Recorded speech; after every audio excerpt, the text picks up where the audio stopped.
be able to fully build out what it means to tell the story of a good mission. Bumps along the way. So I would love just 2 or 3 quick guesses at what the largest bump along the way was for us.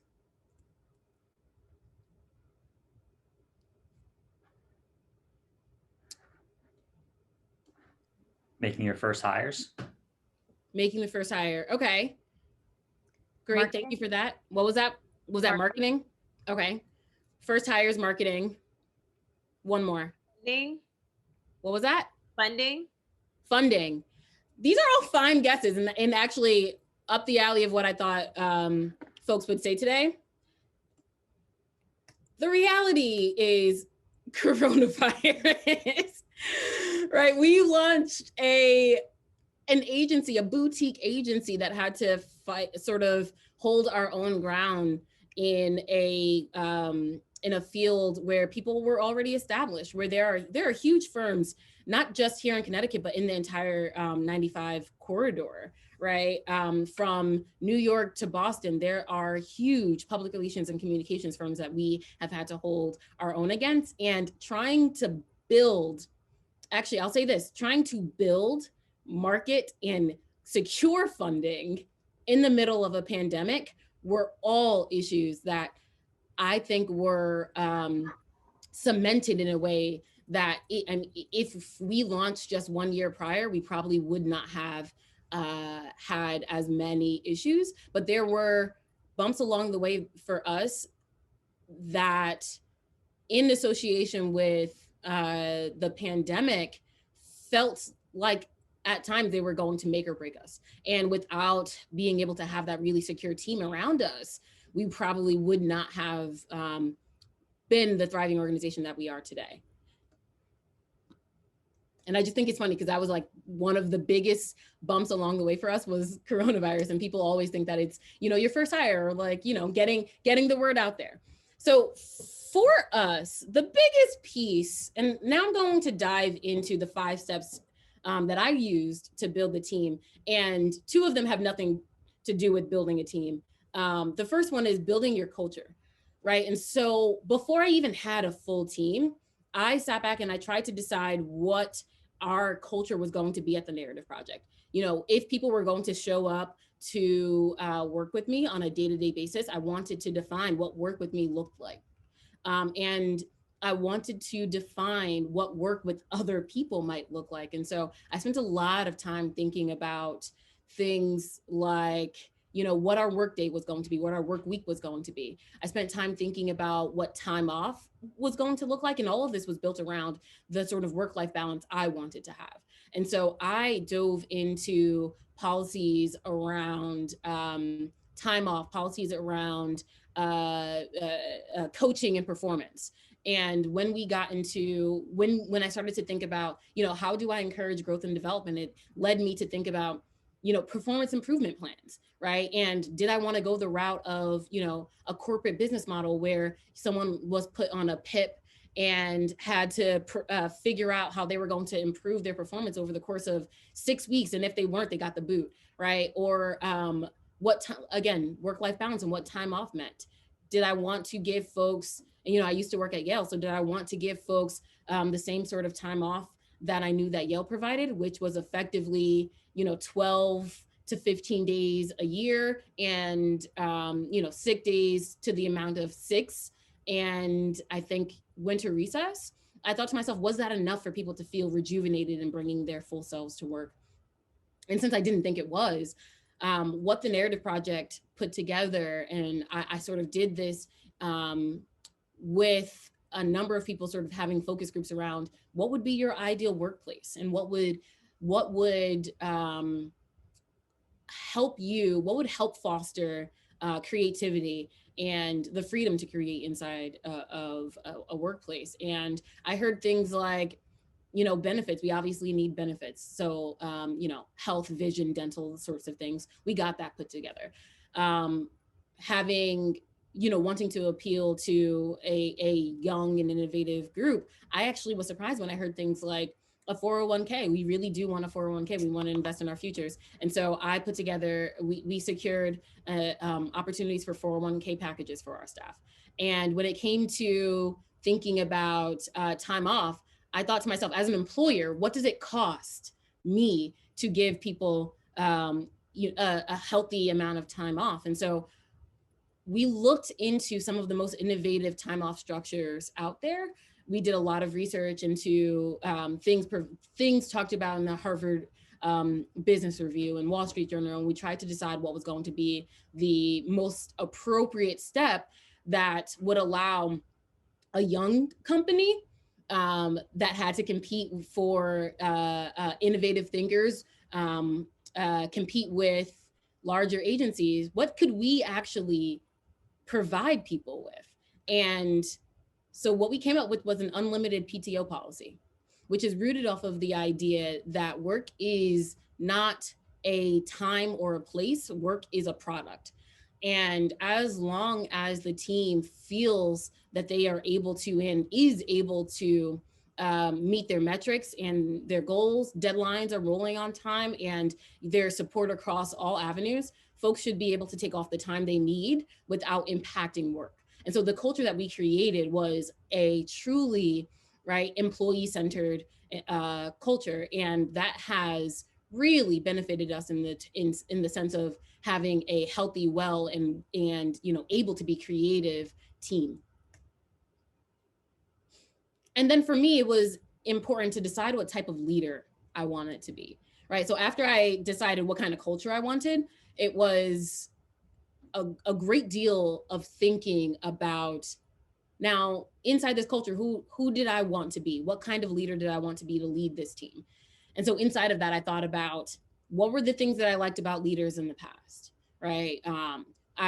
When I was the director of communications for New Haven Public Schools, I worked under a phenomenal leader. His name was Garth Harries. He was a superintendent of schools.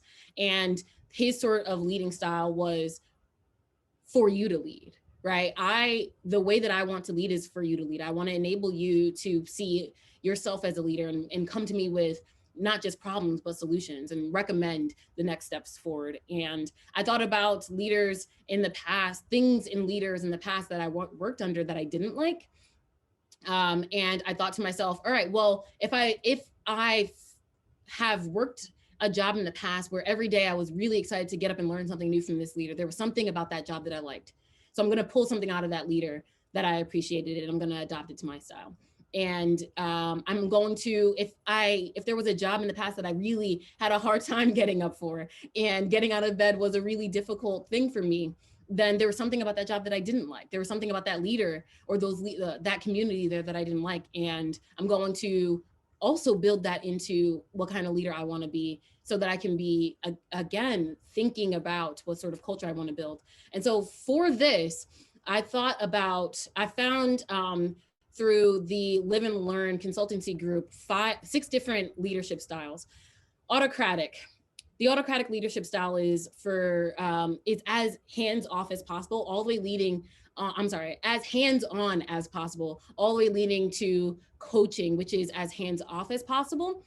The autocratic leadership style says, I'm going to give you directions and you're going to follow them. The visionary is, these are the directions, I think, right? Here's a big pie in the sky vision that I want the team to follow, and let's figure out how we can put this together.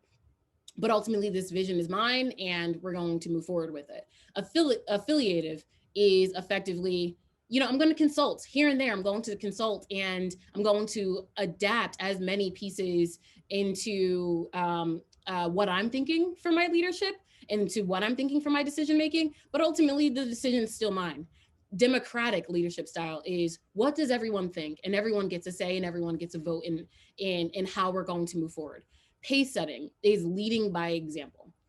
Pace setting gets to the point where it is, this is what I want, this is what I imagine is going to be the best way forward, right? And this is how I would operate in this space, but I by no means think this is the only way to operate. And as such, here's the pace. And if you can set yourself at this pace as well, great. And I noticed about myself that I'm actually in the pace setting category. And then there's coaching, which is, again, sort of the style that, and I refer back to Garth Harries, which was a great deal of, well, let me see how you would lead first, and then I'm going to give you my opinions and advice based on that. And so, again, in thinking about what kind of leader you want to be, there are lots of great resources out there. And for me, it was spending a lot of time into not just how I operated in spaces already, but who I wanted to be and who I wanted to be for a team. And then there was breaking down the siloed style of hiring. So now we're starting to get into actual hiring. So the first the first two of the five were about self and really getting ready to hire. This next step is, so this is a screenshot of my team, and they have no idea that this screenshot was taken. And I don't know if any of them are on right now. This is like 5 minutes before an interview.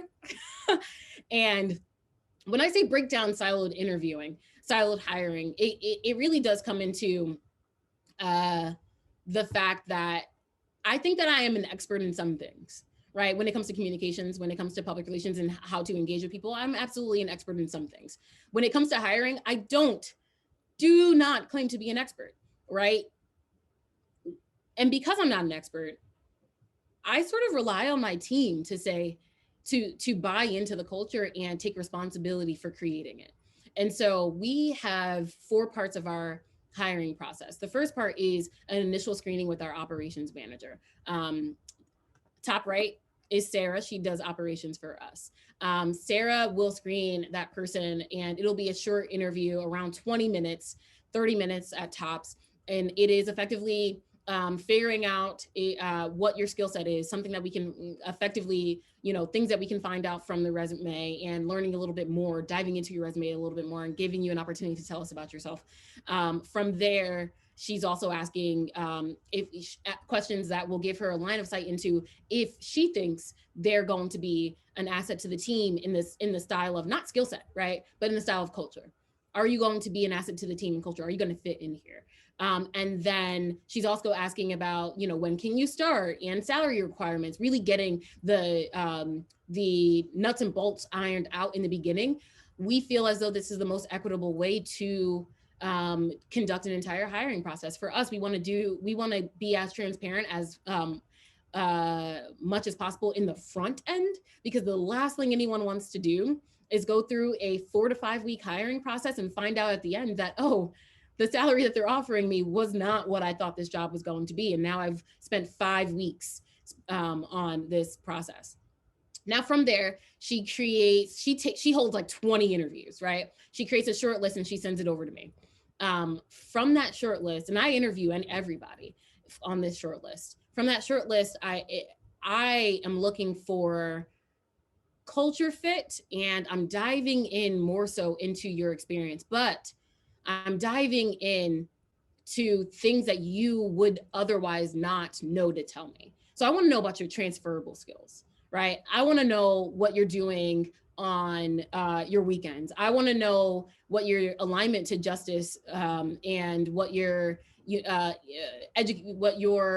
insight into social justice is going to be. How aligned with anti-racism are you? I want to learn about those pieces of that make up an entire person, so that, right, we can create a connection in some way. And then there's going to be things that I'll allow you to brag about yourself.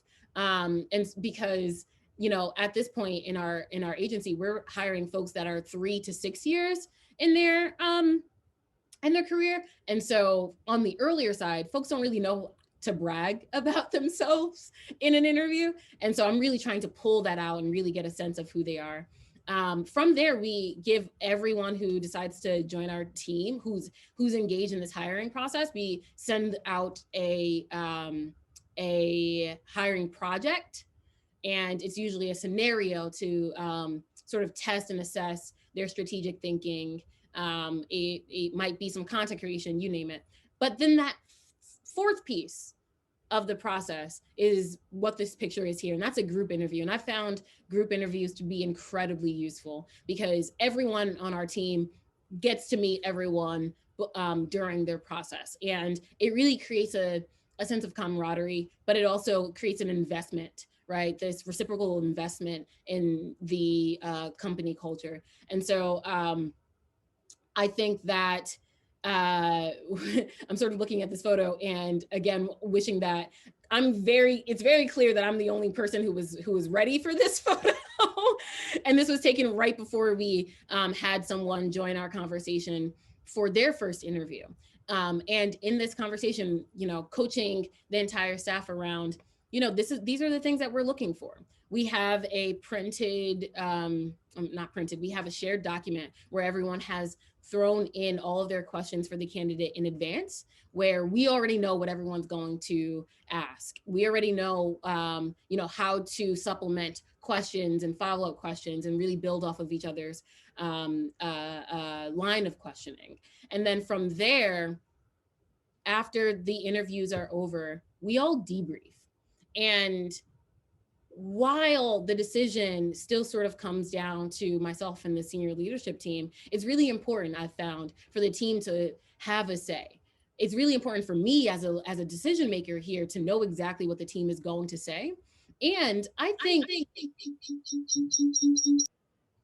thanks, sorry. And I think that in a way that I probably didn't know when I first started,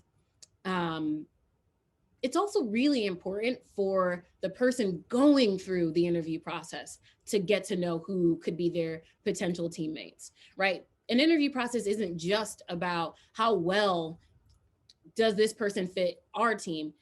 On the interviewee's side, we should be thinking about it in the sense of how much am I going to like working at this place, right? And so at the end of these group interviews, we also leave for 15 to maybe even 20 or 25 minutes for the interviewee to ask us all of their prying questions. And we let them know in advance, you're going to have 20 minutes to ask us questions. And so, feel free to leave the questions aside around, what's a regular workday, really get to know us. Right. And so when I talk about breaking down that siloed hiring, typically we see that it's just the hiring manager or key decision makers that are giving a line of sight into who is going through the process. For me, on my side, I say open that up as much as possible.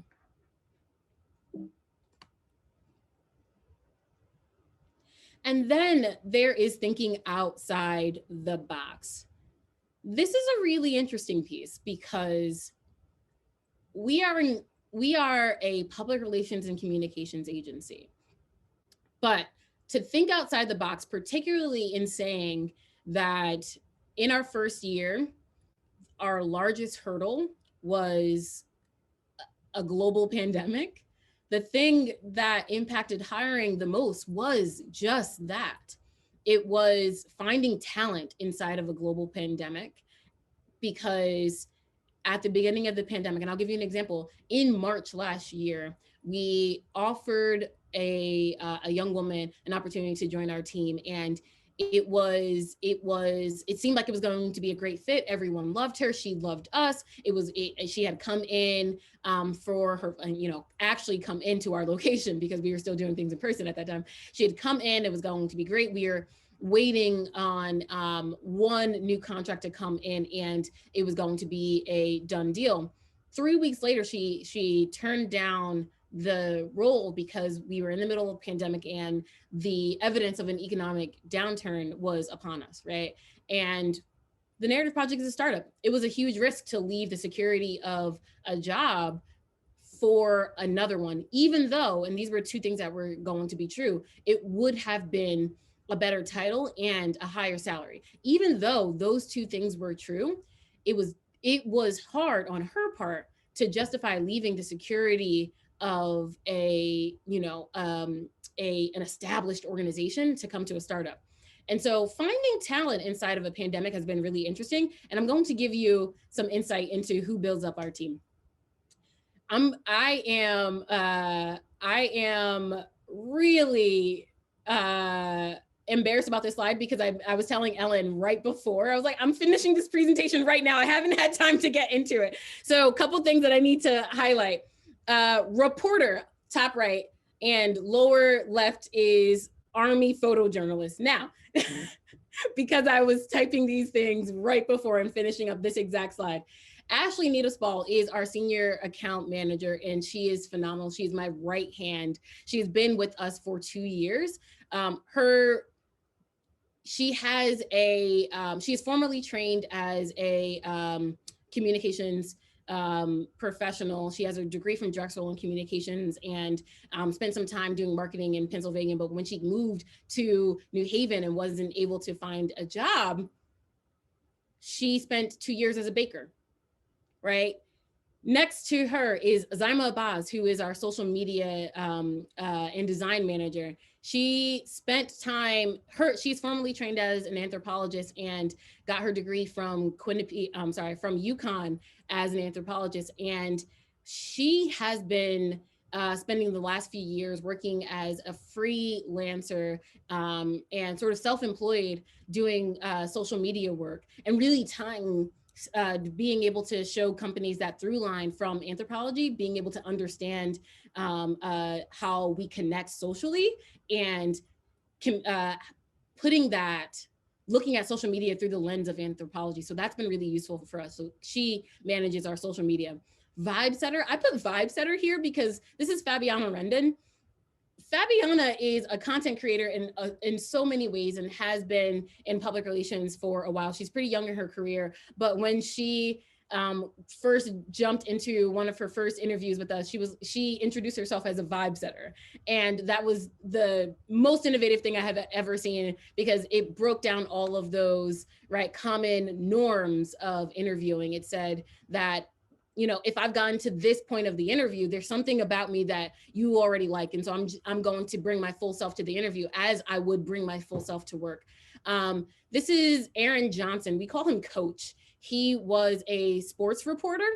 And everything he does on our team, he is an account manager as well. And everything he does in our team, he does it with a sports reference. And so we'll even talk about how, when you're reaching out to the press, it's a 1-2 punch, or you got to carry something through the finish line, right? Everything with him has a sports lean, and he was a sports reporter, but is now serving our team as an account manager and has done a great deal of work he has worked with the Republican American. He was a producer for a radio station out in Waterbury in Naugatuck. He's worked with Hearst Connecticut Media, a place where I'm currently a columnist, and presently serves on the board of directors with me. And this is how I met him. For the Connecticut Society of Professional Journalists. So he's done work pretty much all across the state in the field of journalists, but had recently been laid off because of COVID and the pandemic. Stephen is a musician and is formerly trained in communications, had a communications background, has a degree in communications from Western, but decided to transition out of communications and teach kids how to play saxophone. And so when he joined the Narrative Project, it was with a line of sight into the arts and a line of sight into how to connect people with really dynamic content. And so Stephen was doing content creation and social media for us. Now, Sarah Fritchie is a case study in her own right because she, having served as an art director in the past, she got connected with the Narrative Project because she was working with ArtSpace. ArtSpace New Haven was a partner with the Narrative Project, and during the summer, Sarah sort of left ArtSpace and was doing freelance work and taking on commission projects on her own. And I had a need for someone to lead operations and talent for me. And there was a through line there for me, understanding how an art director, particularly with her background, who was really interested in connecting community and creating spaces for individuals to connect and grow with each other.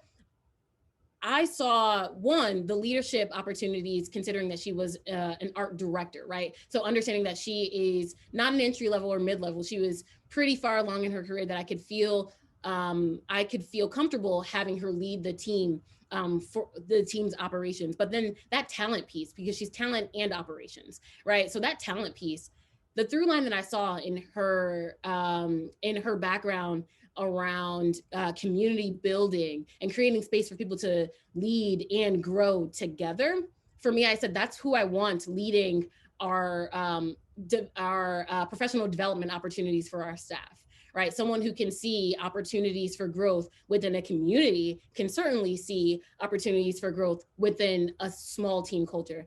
And then Julio Alveola is the newest person on our team, and he's not in this picture. He's actually not in this picture at all. It's because his most recent job was he was a Army photojournalist, and he did photojournalist for journalism for and I'm going to butcher all of the Army things. So if he's on tonight, forgive me. I'm going to say for his regiment. I don't know. Is that what you call it anymore? Right.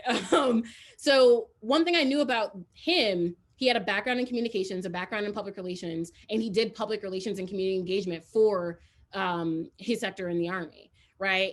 The transferable skills there are very clear, but then there was this other point, this other piece was photojournalism, right? We could have someone else on the team who could do content creation and think about things creatively. And so there are elements on our team where folks on other, their resumes, if put on other people's desks, might not have been the clear choice, right? But on the other side, now we are nearly 2 years into doing this little experiment that I call the Narrative Project. And this team has proven to be exactly who I need to get to the next level.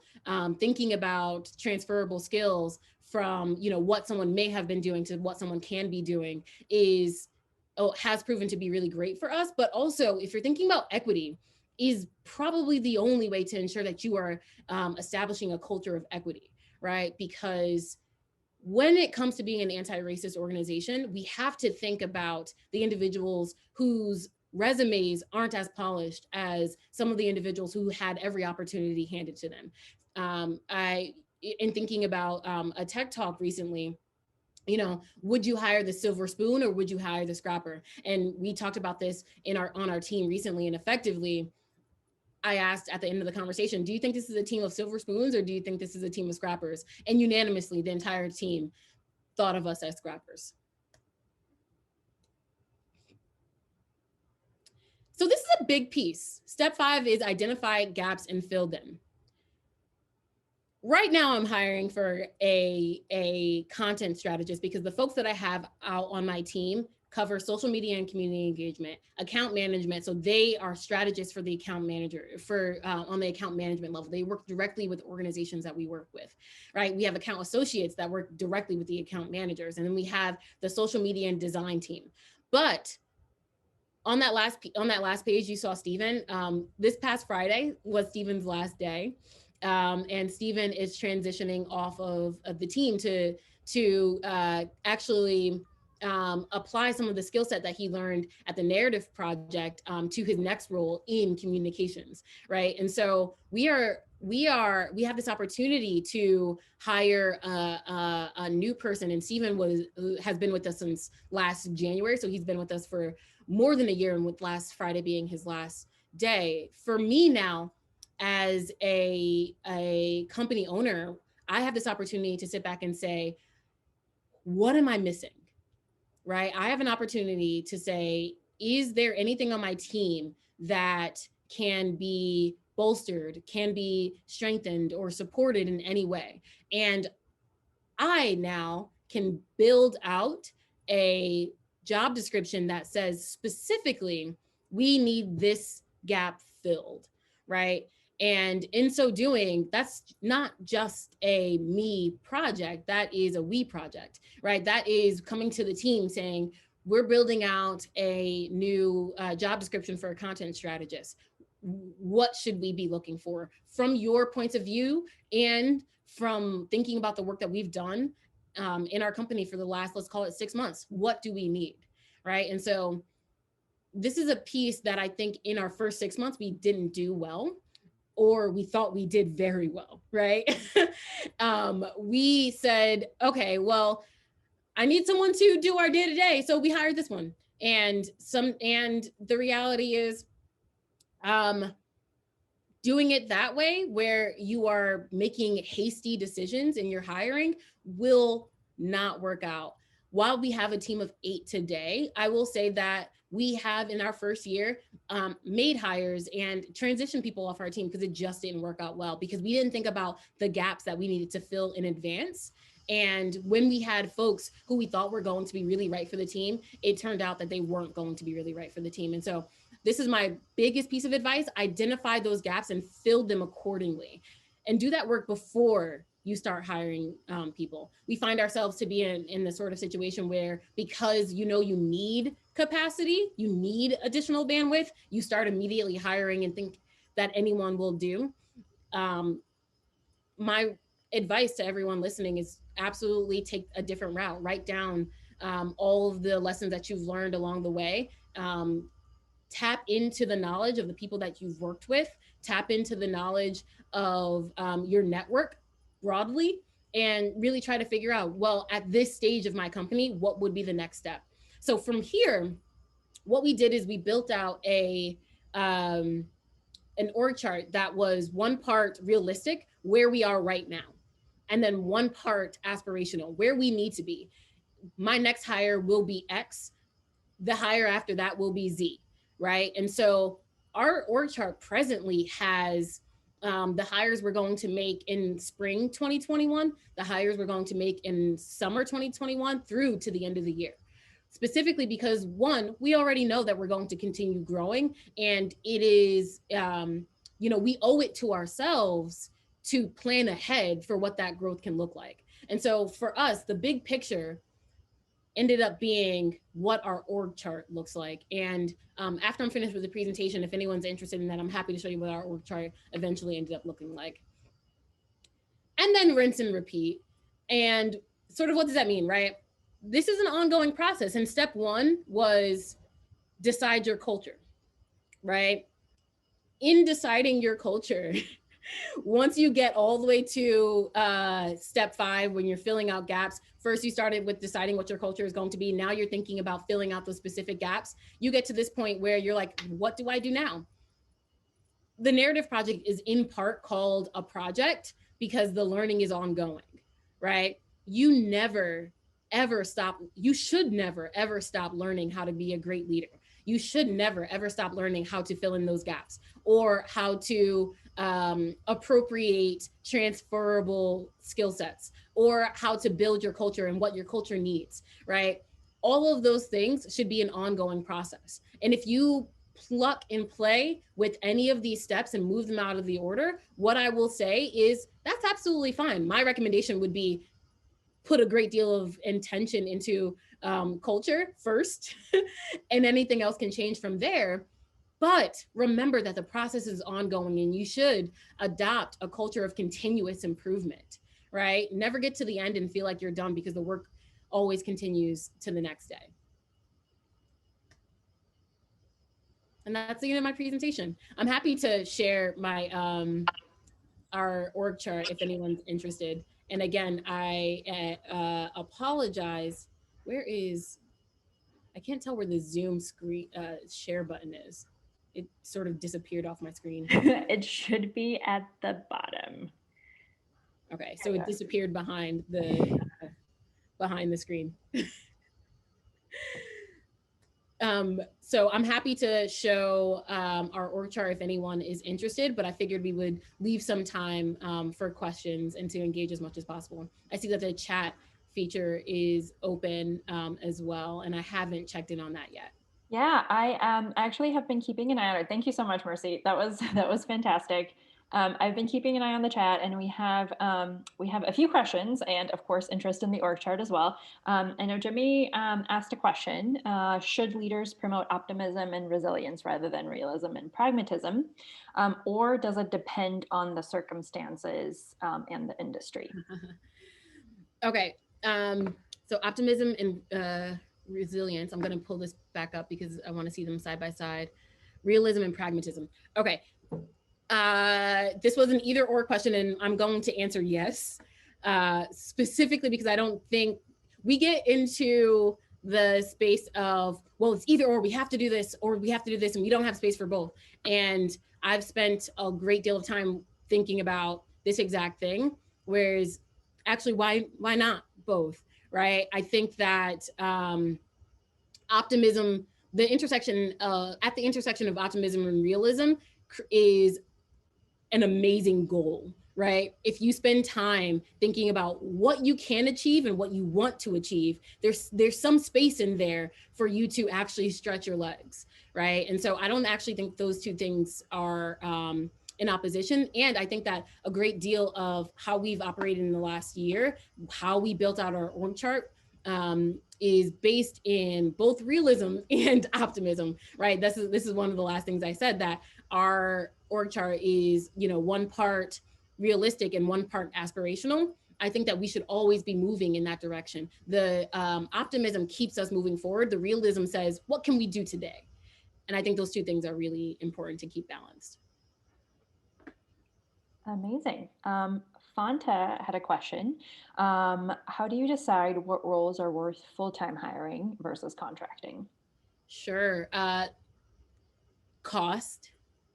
I think cost has come down to a lot of the decisions I've made over the last year have come down to cost. I think contracting has proven to be really beneficial to me over the first 6 months of the companies, from 6 months from launch. After the first 6 months from launch, we started engaging contractors on the side, particularly for some content creation and things that we could get off of our plate to add capacity and bandwidth. But there at some point became a point where the amount of stuff that they were doing for us started to creep up on how much it was going to cost us to just hire someone full time. And something to keep in mind is both of those, right? A contractor who's sort of freelance and gets you things when you need them, when they have time, is beneficial in its own right. But in building a brand and in building a company, it was really important for folks to not only associate the work with the narrative project, but the people with the narrative project. And that all came down to, right, assessing the point. It was like, well, if I now have the capacity to hire this person full time, and I know that their work is great, and I now need them to start taking meetings for me, right? And I needed them to represent the narrative project, I started to have to think about bringing them on full time as opposed to a contractor's role. All right, I'll just keep reading them out for you. We have a question from Devana. How are you tracking, if you are, progress and success as it relates to culture and retention? Ooh, that's a really great idea. That's a really great question. So public relations is a deeply research-based field, and a lot of people don't recognize that about public relations. And so if Zoe is on the call, I know that she'll agree with this. She's got a master's in public relations, and it's an MS, it's not an MA, right? And so in order to get that master's, you've got to do some kind of research. My thesis, it was in actually what the narrative project ends up being based on today. My thesis was around ensuring, what do stakeholders think is important when it comes to the core values of the practitioner of their public relations, right? So it dealt a great deal with, is it possible for the practitioner, the public relations practitioner, to do a really great job, and for the stakeholder to trust that they're doing a great job if they don't believe in the work that they're doing, right? So if Mercy Quaye ends up running communications for the NRA, can the NRA trust that Mercy Quaye is doing her best to get to reach their goals, right? And that's a little bit about my thesis, and I went down a weird rabbit hole for that, but it's all research-based.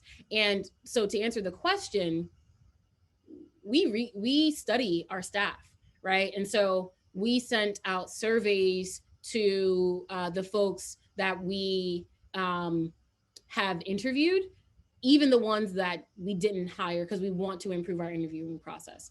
We most recently in January, we sent out our annual staff survey to really get a line of sight into some of the things that our staff cared about for this past year, some of the things that they wanted to see change or didn't want to see change. Some of the highlights of those surveys were really telling, right? We asked real questions. We wanted our team to be real with us and honest with us. We're a small team, right? And so we asked questions like, hypothetically, if you were to quit tomorrow, what would the reason be, right?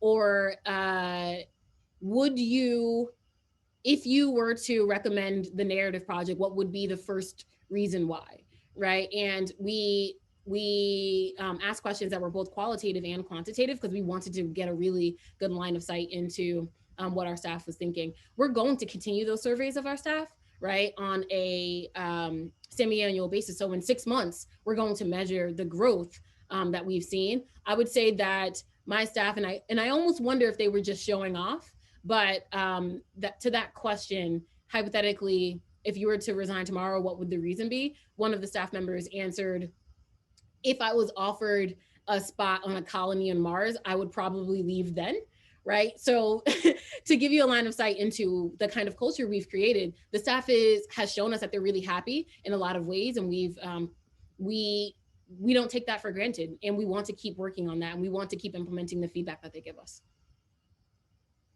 Fantastic.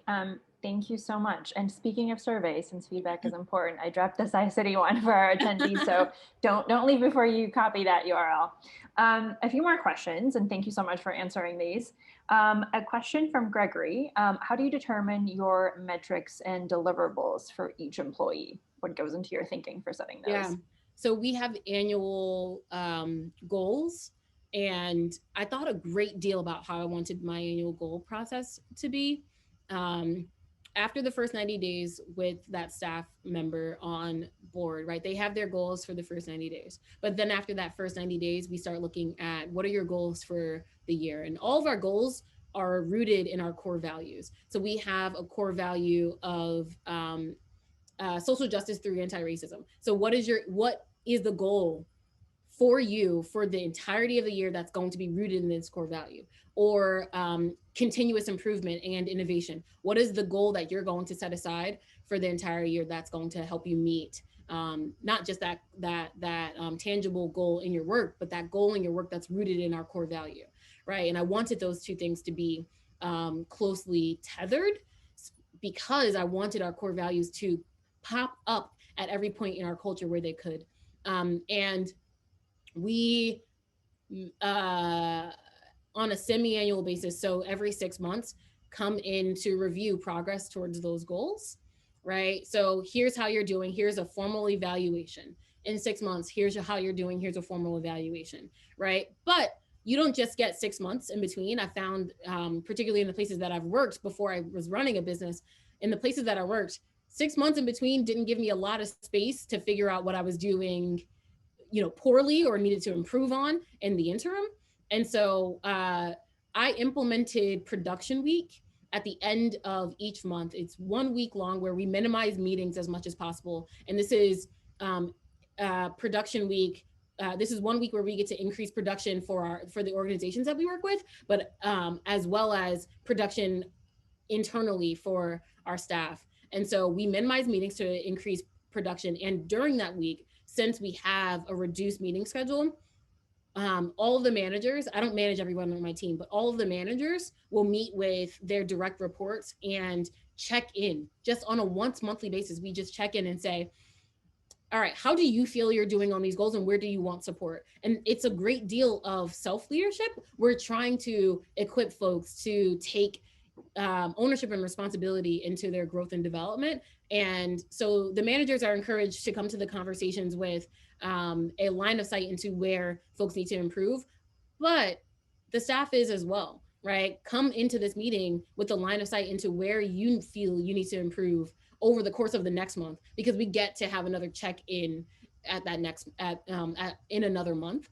And it really allows this ongoing collaborative coaching and performance process where you don't have to wait 6 months to get feedback. Yeah, amazing. Production week sounds like a fantastic idea. A few more questions. One from Fanta about your office space, and if you have a physical office space, and how COVID has impacted how you view the culture of work for your team and clients, given the efficiency of the digital space.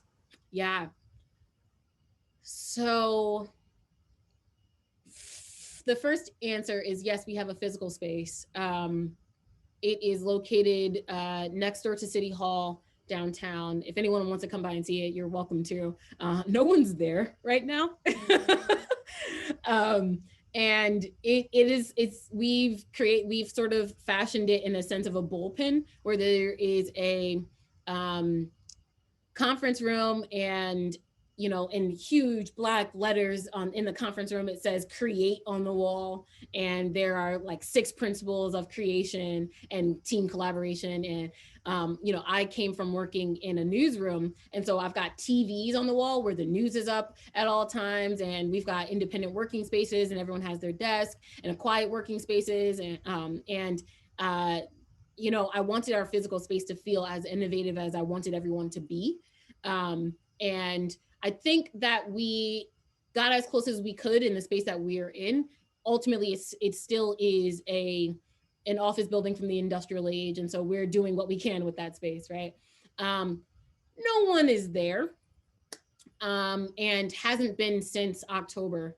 In August, we went back to the office where we had an alternating work schedule where we were in the office 3 days a week. And this was not a requirement. Folks can come in and work collaboratively if they wanted to. And we found that folks wanted to work together. It was a mask on and hand sanitizers at every station kind of environment. And I think that, what I see with this team is we all really like working together, and we get our most creative ideas in collaboration and in concert with each other.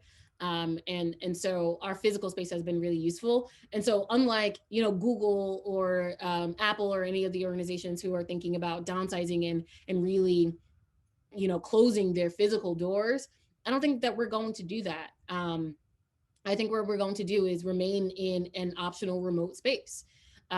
Even before running my own company, I held to the idea that work was a product, not a time or a place. And so a great deal of the policies that I have in place at the Narrative Project are rooted in that, right? That you can come to the office if you want to, especially if you're collaborating. But if the place where you feel most creative, most innovative, and most clear of thought and mind is going to be a park, and you can actually get things done in a park, be in the park. And that's absolutely fine. We're obviously going to continue to have the spaces where we can meet physically, because we work with organizations who either because they're mission-driven organizations or nonprofit organizations might benefit from a meeting space like ours, or because we need a conference room where we can all be in one space and really collaborate in person. We'll still have a physical space, but we are definitely taking full advantage of what it means to work remotely right now. Wonderful. A question from Pedro. Can you talk about the startup capital that was needed to launch and how you structured your operating budget to launch the company and sustain it at the start? I'm not a great person to ask this question because I'm just going to be very honest, because we didn't get any startup capital. Since the Narrative Project is a boutique agency and we're service driven, right? We are a revenue driven organization. We didn't need capital to get started. And so as we secured clients, we were able to grow. And there was this ongoing, right? You need staff to secure more clients, but you need clients to secure more staff. And so there was a great deal of very sleepless nights for me, specifically because it was like, well, your capacity if you were working for a different organization would be 9 to 5, or your available hours if you were working for a different organization that wasn't your own company would be 9 to 5. But because you need to get to the point where you have enough clients to hire more staff, I was sometimes working, 12-hour days or 16-hour days or 18-hour days in order to, fulfill the needs of all of our clients. And then once I got the capital to hire someone, I did a lot of hire part-time at first and then extend to full-time, and then hire part-time and extend to full-time. Or in the same way that we just talked about with contractors, hire a contractor, extend to part-time if they were interested, and then hire full-time. And so we did a lot of measured growth, where once we had the funding to support full-time staff, we moved people into full-time roles. Thank you. That's it for the chat box questions. So if anyone has a question that they can unmute themselves for, or drop it in the chat, and I'm happy to read it aloud. Marcy, I have a follow-up question to what you just mentioned. This is Arrow. Can you chat a little bit about, if you had a founding team, that is a team that you helped build the narrative project before you were able to actually bring on part-time or full-time staff? And if so, how you were able to build that team? Yeah, great question, Zoe.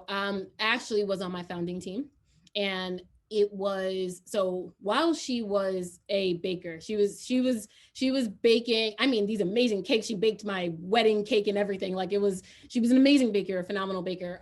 While she was doing that as her full-time job, and we were sort of thinking about the narrative project, I had already formally launched. People had associated the name, the narrative project with Mercy Quaye. Ashley's in the back copy editing for me, right? Ashley's in the back, writing press releases where I needed additional support. And it was, what was it? August 2017 or 18. Ashley is sort of like, I'm ready to go when you are, right? Like, I'm just baking right now. So whenever you're ready to go, I'm ready to go. And so Ashley was my first hire. And I hired Ashley in that measured way, where, I brought her on part-time in a way that actually felt safe for her as well. One leg inside of the startup, but one leg inside of this sort of more secure thing, right? So here is this opportunity to go part-time, and let's test the waters and see how it's going to go.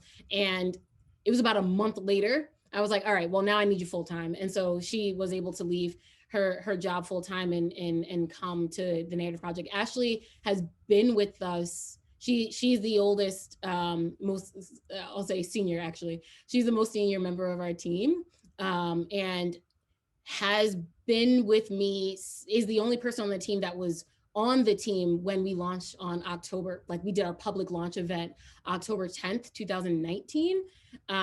She was the only other person on the team when we did our public launch event, right? And so at that point, we had secured, I think we had 6 clients. And it was just she and I, right? The two of us, going back and forth and supporting these organizations. Everything was in person at that time. And we had our launch event at the State House. And so I picked Ashley because, one, she was present. And I think we sometimes really, we really undervalue what it means to have someone who is present and invested in your thought or idea as much as you are, right? That person who thinks it's a great idea, but can't really invest, can't really join on just yet, isn't going to be as useful to you or your growth, and more importantly, as you might need them to be. So she was present and invested. She was the sort of person that I needed to be, in the sense of, I don't have the capacity to teach you everything. And she sort of, her answer to that was, great, because I actually don't need you to teach me everything, right? So she was by no means entry level. And I would absolutely say that if you are cultivating your founding team, right, unless you're entry level yourself and you're all just sort of thinking about this new idea, I would say surround yourself with some people who can come and advise you, who would say, all right, Mercy, but I think this. If you pigeonhole yourself into a corner of being the pinnacle of knowledge and ideas on your team, you're going to have a lot of work to do, and you're going to get into the space of being, right, that dictating leader where all you have equipped your team to do is follow your directions, right? And so what I really wanted to have on my team was people who could be strategists. And even now when I talk to my team, I'm like, all right, but we're not thinking strategically on this. How can we think strategically, right? And so it's incredibly important to surround yourself with people who are going to tell you what to do and have their own ideas. Thank you so much, Zoe, for the excellent question, and Mercy for sharing about your thought process there. Any other questions? I can throw up my org chart if folks are interested. Oh, yes. I'm so sorry. We forgot about the org chart. I know there was a lot of interest, so please do. Yeah. This is a PDF. I'm sorry, Mercy. Maybe one last question for you. I guess maybe before I ask my question, one, your story is like so inspiring in so many different ways. So thanks for sharing this. Like there's so many different pieces that I'm like, oh, that's so amazing. But I think the one thing that you mentioned, like you made $1 million in your first year, which is now going to set the bar so high, and there's going to be so many students thinking they're going to hit that right away. Oh yeah, such a hard thing to do. Like for like whatever you're willing to share, like how did, and then I guess maybe in two parts. One is like, how did you get those first clients? Because I know we see that question a lot. And also like, how did that process change from getting clients in those like really early days to like to where you are now? Is like when that you have like this reputation and brand around you. Yeah, both fantastic questions. And I wish I had an answer that was going to be easily replicated for anyone on the call. I think that particularly because the model that I have is consulting, right? If, for instance, you're going into a field where you've invented something, right? There's something coming out of a lab in your department, or you've got this really great idea to I don't know, rent out houses and air bed and breakfast sort of thing, right? Like I don't know. If you've got a really great idea like that, this might be different. But in my field, right, I'm at the end of the day, I'm a consultant. And so before I could strike out on my own, I had to have credibility. There was no way that I would be able to have launched and have had the success that we've had in our first year, let alone 2 years, without having that initial credibility. But I actually want to talk about that a little bit more and what that has meant for the responsibility I hold for this company. I'll talk about that in a second. But before I get there, I want to talk about what that means is there was a lot of, right, name building, right? Folks needed to know who Mercy Quaye was in order to know who the Narrative Project was. And so my background in Connecticut, right, folks knew me from being a reporter, right, at first up in Torrington. I was covering breaking news for Winstead, Torrington, Colebrook, and Norfolk, and I got some really great coverage there. And lo and behold, one of the stories that I ended up breaking up in Torrington was about this gentleman. His name is Henry Centrella, and I talk about him from time to time. He doesn't know, as he sits in his prison cell, he has no idea how much I owe my career to him. He was the finance director for Winstead, Connecticut, and he ended up stealing, embezzling something to the tune of $2.5 million over his tenure in as finance director. And right, I was covering those stories, and because John Dankosky, who was at the time the news director for WNPR, because he lived in Winstead, right, I started getting my name noticed by the news director of WNPR. And so there was this really great sort of through line in this point of access that I had there. I came down from there to reporting news in New Haven. I went from reporting news in New Haven to doing public relations for an education advocacy group. I was doing from doing that kind of public relations for that ed advocacy group. Garth Harries, the superintendent of schools, said, well, you've got the reporting background and you've got the PR background in education. This is a shoo-in opportunity for you to be our director of comms.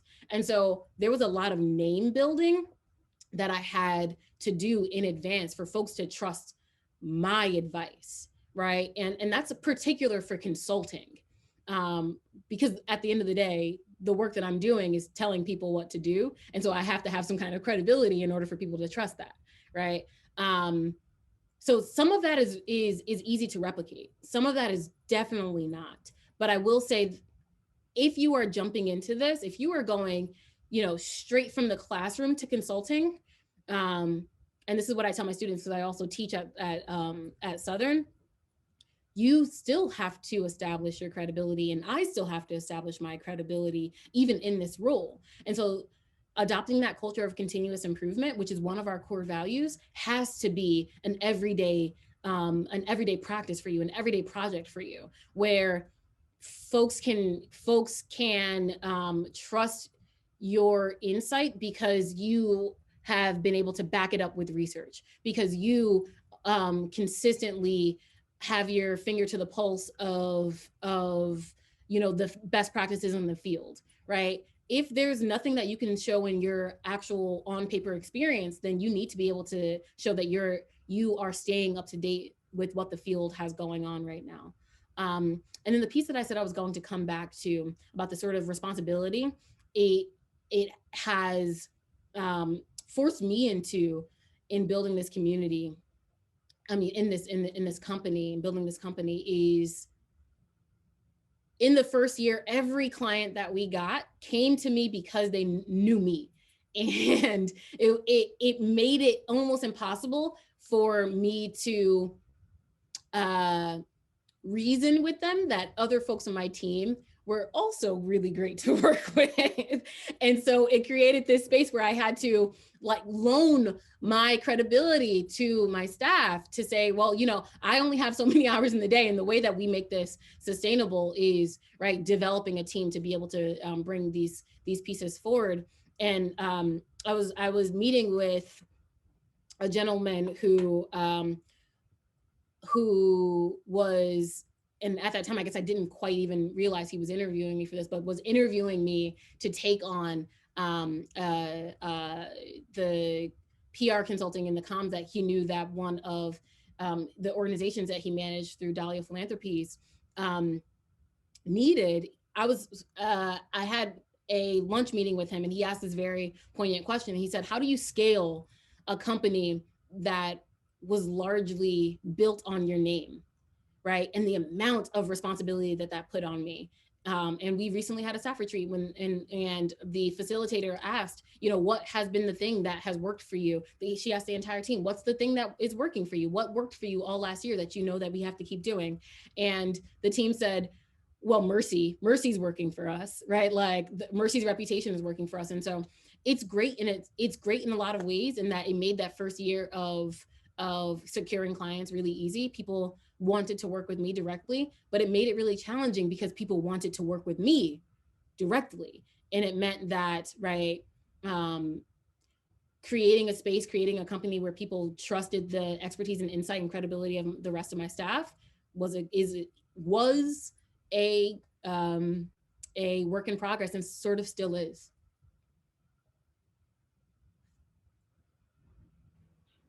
We have one more question in the chat, but if you want to show the org chart, and then we can get to the question. I can show the org chart and I can walk folks through it. I imagine that this is going to create questions because this is not a typical org chart.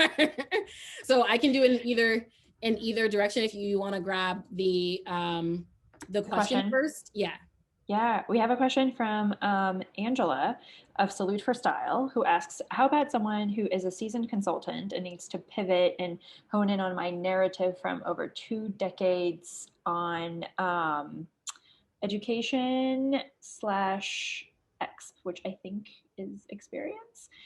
So maybe someone who's trying to pivot from consulting to working more on narratives. Angela, if you'd like to unmute yourself and clarify your question. Your words, Angela. Hi, thank you so much. This is Angela. So sorry. Yes, I was writing in shorthand. So education and experience.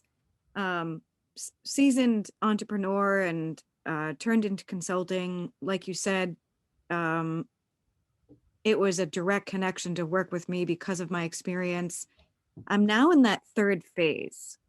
And I'm trying to be able to position myself. And oddly enough, it's, you know how to take care of everybody else, but you don't know how to take care of yourself. And it's one of those just roadblocks I've hit, that I'm trying to reinvent myself, for my third, decade of being in business. So I'm trying to figure out what that narrative would look like, because I'm not fresh at it. So how do you, I already reached out to you on your website and everything. Okay. Already sent an inquiry, but I was just intrigued with, say you had an original career.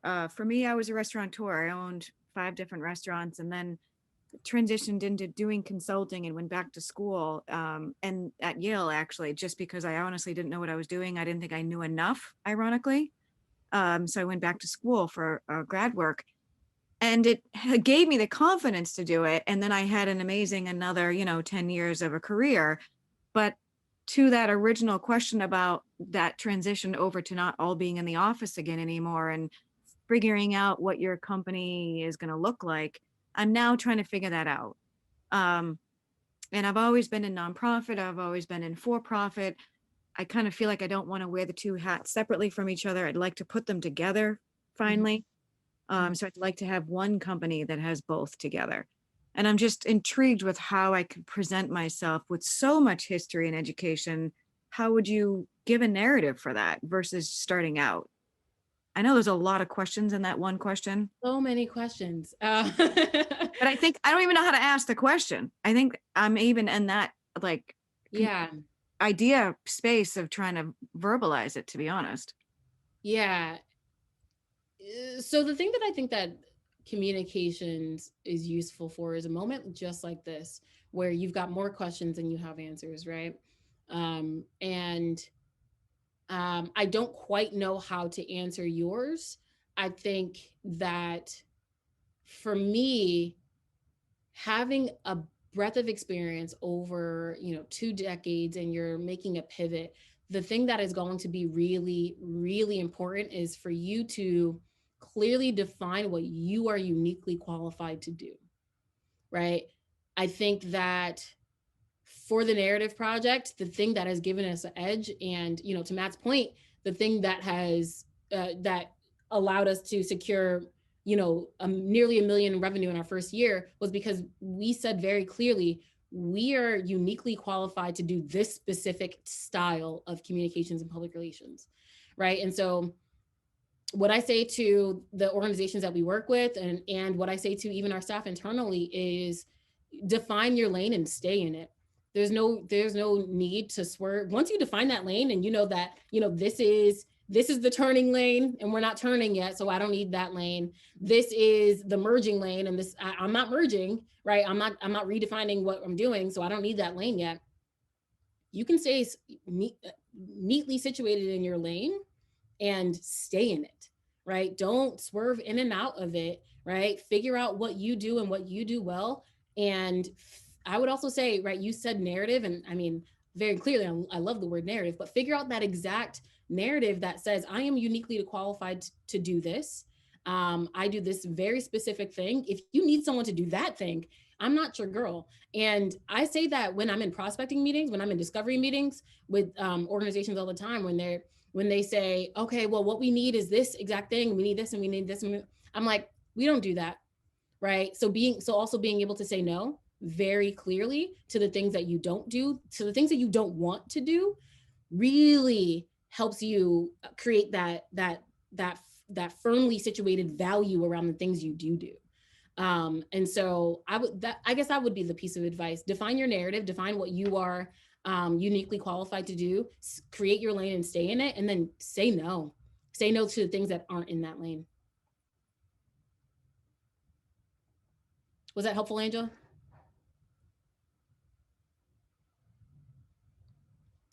I'm guessing she took her answer off air.